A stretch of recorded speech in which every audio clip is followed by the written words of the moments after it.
तहरीक इंसाफ खैबर पख्तूनख्वा के बेशतर रहनुमाओं ने सिविल नाफरमानी तहरीक की मुखालफत कर दी है। पीटीआई रहनुमाओं का कहना है कि सिविल नाफरमानी और ओवरसीज को ज़र मुबादला ना भिजवाने की अपील के खास नताइज बरामद नहीं होंगे। इस बारे में मजीद जानते हैं डॉन न्यूज़ पेशावर के ब्यूरो चीफ अली अकबर से। जी अली अकबर, उन पीटीआई रहनुमाओं का मजीद क्या कहना है?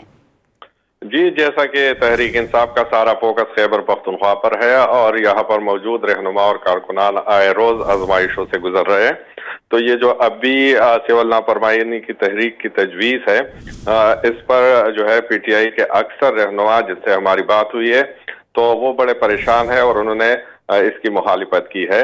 तहरीक इंसाफ के रहनुमाओं ने जो ओवरसीज पाकिस्तानियों से रकूम न भिजवाने की तजवीज़ है तो उसकी भी मुखालिफत की है और उनका ये कहना है कि ऐसा करने से जो यहाँ पर उनके खानदान वाले हैं तो मजीद मुश्किलात के शिकार हो जाएंगे।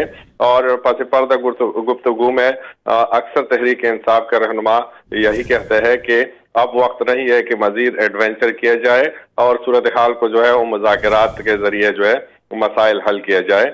और इस हवाले से वज़ीर आला खैबर पख्तूनख्वा ने भी कल कहा था कि सिविल नाफरमानी की तहरीक का फैसला जो है वो बानी पीटीआई करेंगे। अली अकबर अपडेट कर रहे थे, आपका शुक्रिया।